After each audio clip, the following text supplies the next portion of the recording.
Hello there, friends, and welcome back to more Bravely Default. Last time, we were invited here to Eternia by the Sage, who is giving us a test to see if we are truly willing to continue our very journey. Idia and Ringabel have been given their tests, and I wouldn't say we've exactly passed, but I don't think we failed them either. And Agnes has now been given her assignment, and that's to head to Florum and to find an old friend that we thought was lost. So that's exactly what we're gonna do. We're gonna hop on Grand Ship and start heading that way. But first things first, of course, we have a good old village to check up on. So we obtained the foxtail from the Cape Part Shop, which is now complete. And we got some bonuses from the bonus gifts from different item shops. The foxtail is a really powerful axe that has a super good substat to it. I'll definitely be using it later down the road, but for right now, we're not going to bother with it. I think next up, we're going to go ahead and level up the River Parts shop to 11 to obtain the bonus equipment Silver Glaive. This is, again, another hour-long wait for us. Woo, I guess. So, yeah, our next major destination for this sub-scenario is actually in the Twilight Ruins. If you remember, this is where Olivia perished. So I can probably assume exactly who we need to try and find. This has been a while since we've re-entered the Twilight Ruins, so as per usual, if you need to grab any loot that you forgot about, go ahead and do that. But if not, just follow the path that you used originally to get to the exit. If you didn't mess with the puzzles too much since you last entered and exited this dungeon, the way to the end should not be all that difficult to navigate and should mostly just be a straight path. You shouldn't have to manipulate any doors. But in case you do, just make sure to remember the color code and the symbol connection between each of the doors. It's very, very important. But there is one extra thing for us here in the Twilight Ruins, if you look at the bottom right screen, that we do need to take care of, and that is, of course, another blue chest. Thankfully, this sub-scenario is leading us to a lot of areas that have blue chests, and this one right here in the Twilight Ruins has Yoichi's bow. Let's take a look at that. I think Agnes might be the one with the best bow stat. Yeah. So it'll be best on her right now. Yoichi's bow deals 50% more damage to flyer monsters.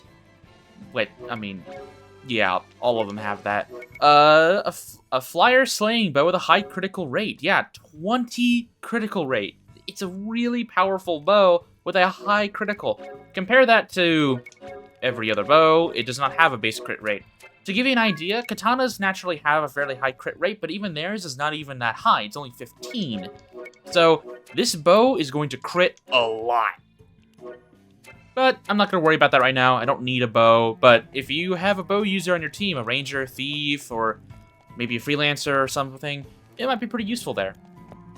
But yeah, there's not really much else for us here in the Twilight Ruins. It's not much of a walk. I don't think it's worth cutting anything. So one thing I will mention is that the previous two tests have had battles with them, and this one will as well. Sorry if that spoils anything, but the biggest change I'm making is Tiz is not going to be going in with Piracy. He's going to be going in with Holy Arts, so I can utilize the ability Rampart. Form a shield around all allies to prevent one physical attack. This is a pretty useful ability. The only downside is that it requires a lot of BP, but hopefully I shouldn't need to worry about that too much. Another thing I did was I gave Ringabel the Earth Charm that suppresses Earth damage. I didn't give that to anyone else, and I didn't do a Bait Earth for anyone else because I'm greedy and very cocky, but I wanted to make sure that at least someone could mitigate Earth damage severely. Go ahead and save up, and be prepared for a really interesting encounter. Agnes? Oh, Agnes! You're alive and well! Olivia! When I went to see you, the witch Victoria and that man Victor attacked. You tried to protect me and I thought I would never see you again. I'm overjoyed to see that you yet live. Thank you. Thank you. Olivia, promise me. Promise you'll never leave my side again. Vestal of Water, you've nowhere to run. That voice. Einherja.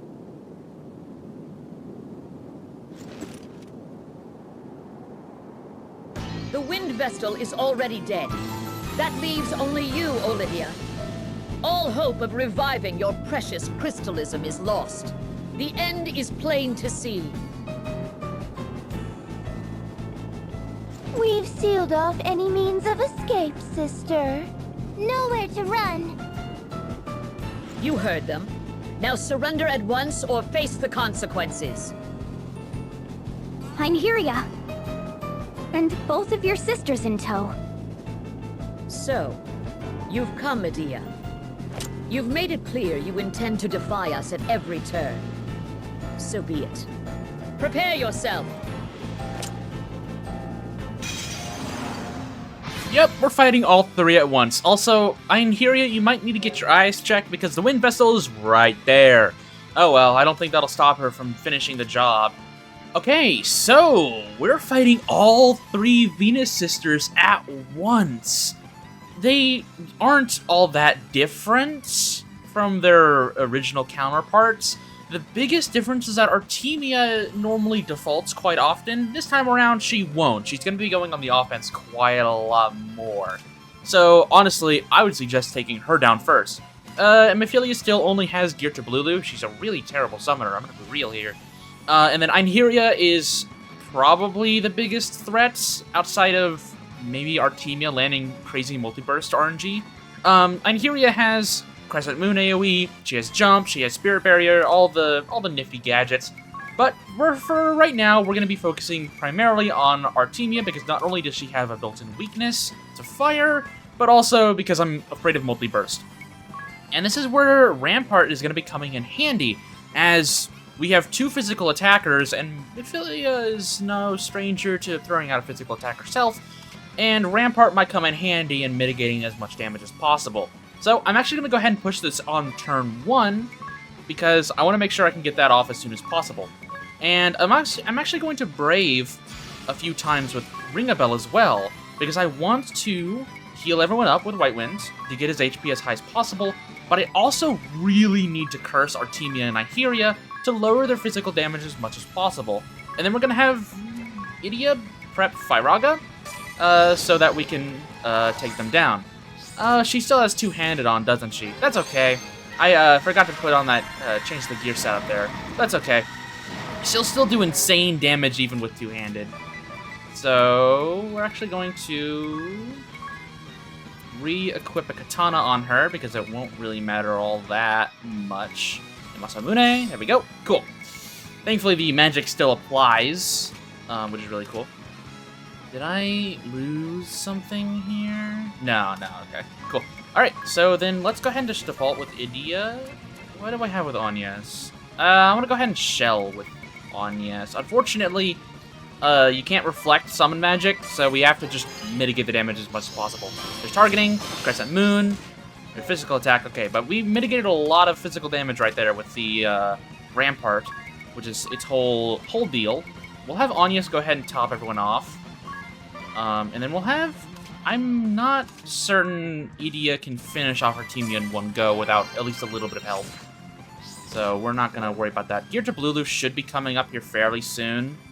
So we've got Shell on, right? Yeah, we've got 25%. So I'm going to go ahead and quick. I'm going to play a little greedy here. We're going to go ahead and Rampart again. That's going to be Tizza's main thing, is just Ramparting. And then I'm going to go ahead and have Ringabel White Wind everyone. I'm going to have Edea go on the offense and try to take down Artemia in one go. There we go. Just quick. I don't know if that'll be enough damage. I hope it is. Maybe if I get more crits, it will be. Nah, unfortunate. Okay. Counter! Oh! Artemia! It's too much for you! Fall back! Kate, retreat! Let Artemia go!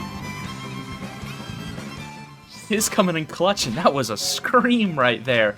Okay, Einherja is jumping, and I'm assuming Mephilia's gonna try and Gear to Blulu us, so we'll just go ahead and default with everyone who can. Yep, Gear to Blulu. Ooh, okay. No, it's not an idiot. Ah, that was probably the only one who couldn't survive a jump. Maybe that was planned. I mean, they are sisters. I'm sure they fought before. Let's see here. What should I do? I think what I'm gonna do is I'm just going to quickly res Edea, and then I'll go ahead and just apply quick haste again, and then I'll have Ringabel just do his White Wind, because Agnes will go first no matter what. So there we go. We just do the haste. Okay, there we go. Awesome, full heal. That was a little risky. Mephilia could have easily hit Edea there, but she didn't, thankfully. So now we're gonna go ahead and reapply our shell, because that's very important. We're gonna have Tiz reapply Rampart. Actually, there's still a Rampart on Anya. Yeah, that's fine. Whatever. I'll just go ahead and reapply it. Ringabel, we're going to Brave. Actually, nah, we can just do this normally. We can save a BP. We'll just curse Einherja. Mephilia's physical damage is piss poor, so we're not gonna worry about that too much. Curse Einherja, Rampart ourselves. There we go. Don't need to worry about the damage at all. I don't think re-raise is really all that needed. So for right now, we'll go ahead and default with Agnes, I think. And then we're gonna have Ringabel go ahead and compound a weakness for our good old buddy Mephilia. Actually, should we take down Einherja first? Yeah, Einherja is honestly more of a threat, so we'll go ahead and do that. Insect Antenna and a we'll just do a Fairy Wing. Why not? We don't have wind actually. Hang on, Fulmin Shard. There we go. And then we'll have Edea put on Pandaga on her weapon. We'll have her go on the offense here fairly soon. There's the counter. There's the jump. We default. Hit Agnes, that's perfectly fine. She has insane defense. We're gonna have Agnes Brave a few times. We're gonna have her go ahead and quick twice, so our hit count is at its maximum. And we'll go ahead and put a Protect up. Actually, we'll do Shell again to completely mitigate Gear to Blulu's damage. Ramparts, and then we're going to have Ringabel do a few things. We're gonna have him reapply the curse because I'm not going to attack this turn. And then we'll have him also White Wind. And then we'll have Edea default. There we go. Mitigate as much damage as humanly possible. Get that shell, get that quick. Get to Blulu. Barely any damage. Except for Edea, but, I mean, that damage has already been fully healed. Woohoo! Okay, then we're gonna go ahead and reapply our haste. And then Ringabel with default. Edea, go ahead and try and take down Einherja. I don't know if this will be enough, but we'll see. Nearly max damage per hit. Come on. Take her down. Nah, almost though.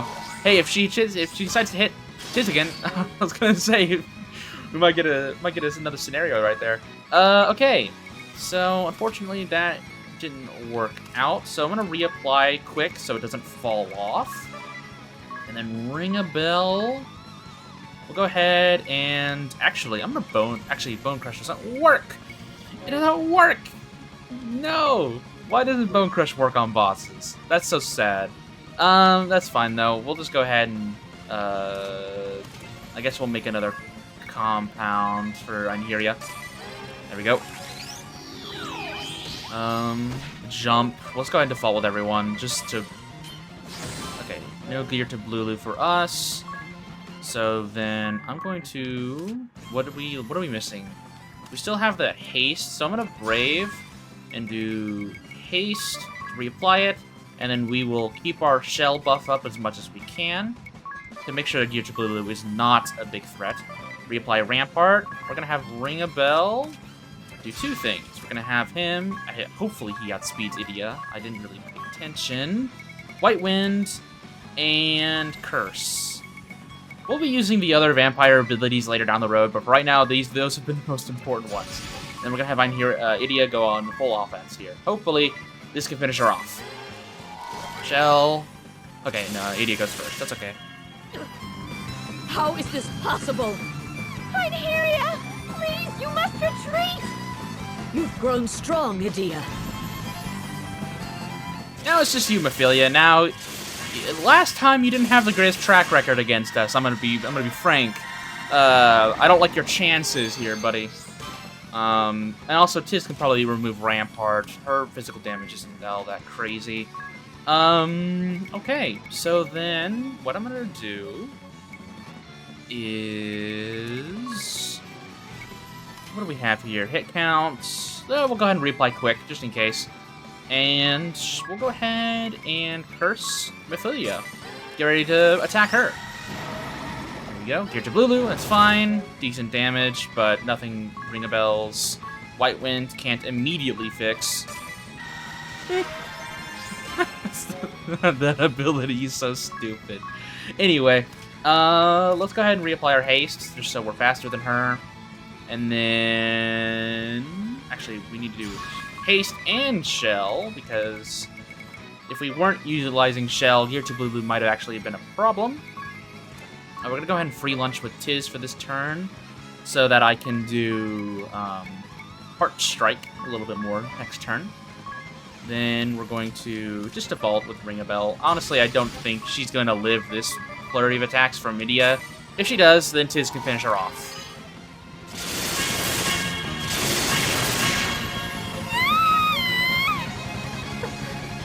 I suppose I have no choice but retreat. And that's the Mia sisters. Fighting all three at once definitely changes a lot of things. Still no new EXP though. But yeah, I had a lot of problems with this fight my first playthrough. This is when I finally decided to level up Templar, because Rampart really helps mitigate a lot of their damage. Especially if you decide to run like multiple Templars, you can just circle out Rampart every few turns, and Einherja and Artemia can't really do much to you. I would suggest taking down Artemia first no matter what, because her multiburst can get really out of hand if you let her set up. Thankfully, she's the one that has the weakness, so she's not that bad. The others, just prep for them, you know how to deal with them at this point, and you'll be golden. And we got Artisan Gloves, Power Bracers, and a Turbo Ether. Einherja, are you hurt? I'm fine. Artemia, take over from here. No one get by. No, we go together. I'll not lose my sisters over that philanderer's orders. I am impressed, Edea. Though we fall back now, I will settle this score someday. Einherja.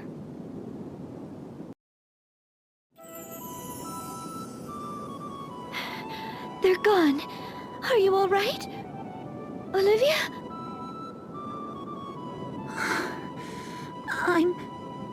I'm scared. So scared. Olivia! Don't you leave me, Agnes! Say you'll stay with me. It will be the two of us together from now on. We'll fulfill our appointed task together. We're friends, after all. We'll be fine so long as we have each other. I need no longer be afraid. Agnes.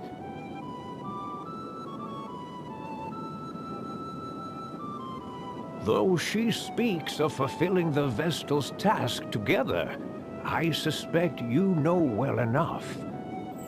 It is not as she imagines it. Still, it is a road you may choose, should you so wish. Agnes, this world's Vestal of Wind has passed on. But you may remain here as Agnes Oblige, friend of Olivia. What will you do? Will you choose a restful life together? I need... You need not answer now. At last, we come to you and your fate, Tiz. In a ruined village, there is a young lad in a daze. Go to him.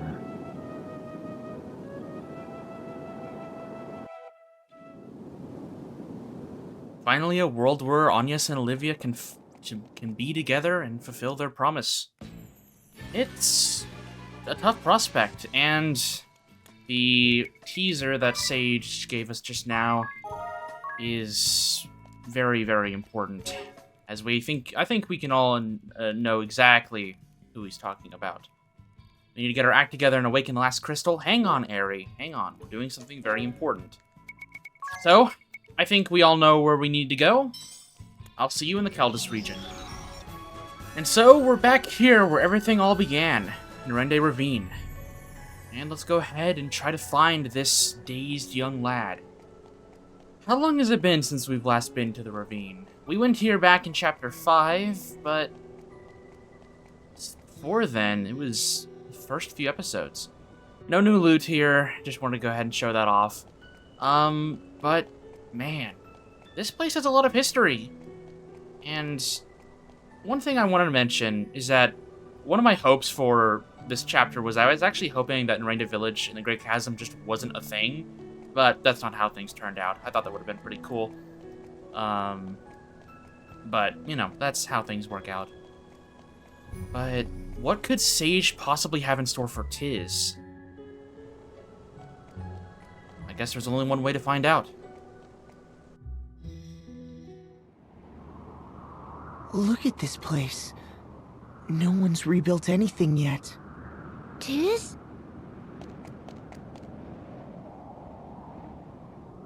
Brother! It is you! Till! You survived! Tiz! Till! But you died! You tried to protect me, and you... Till... I never thought I'd hear your voice again. I've been all alone since I lost you. I tried to rebuild the village, but couldn't do it alone. Airships came after me, and I was attacked by the strangest pair. Forgive me, Till. Forgive me for leaving you all alone. Tiz! Behind you! What now? Kobolds, and 6 of them! We gotta defend Nerende Village. Well, what's left of it? Anyway, the most dangerous encounter in the whole game. 6 kobolds. There isn't much to say about these guys. You know what? I'm feeling pretty generous to Agnes right now. Let's see how her magic attack power handles. And then, just in case that doesn't work out, we'll have Tiz finish off the stragglers. And that should honestly be all we need.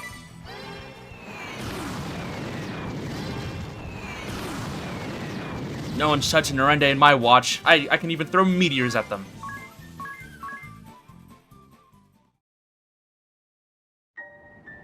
You pushed me clear as the ground collapsed. Had I just kept hold of your hand... I kept playing that moment over and over again in my mind. It's been eating me up inside. Till...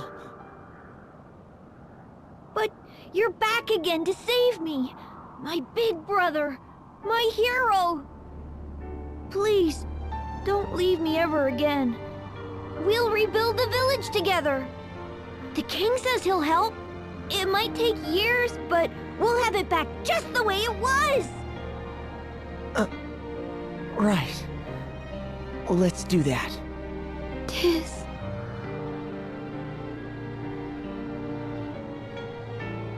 Your counterpart in this world perished saving his younger brother. If you wished to stay and live here, there is now a place for you. A place where you fit in. And perhaps your brother will finally be free of the terrible memory that haunts him. A specter you yourself are all too familiar with, I'm sure. I wish... Your decision needn't be a rash one. Speak amongst your comrades before you decide. I will await you in Juliana Woods. Come see me when your decision is made.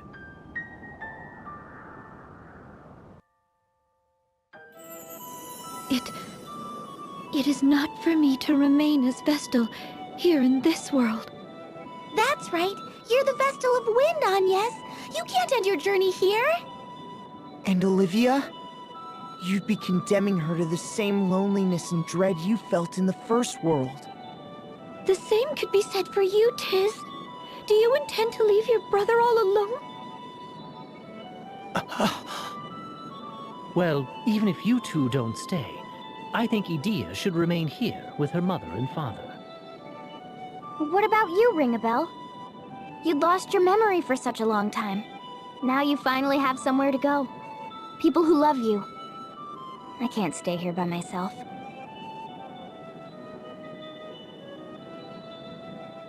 I'll go wherever you do, Agnes.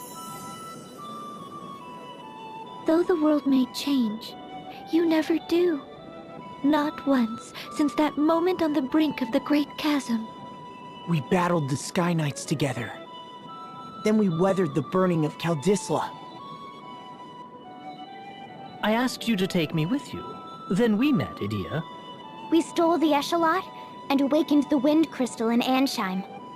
Then to Florum and the Sacred Flower Festival. We lost Olivia, but awakened the Water Crystal. We worked together to save Egil and Eisenberg. Remember how Agnes's face got all covered in soot? I hardly see how that detail is relevant now. But it was hilarious. And then there were all the fights before then, too.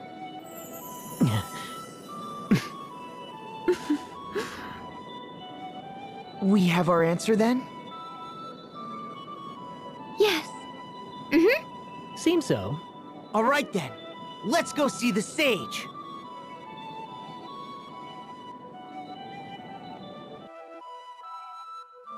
I guess with our minds made up, we have our answer.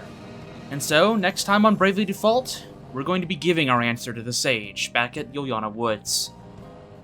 So, with that said, I'll see you soon.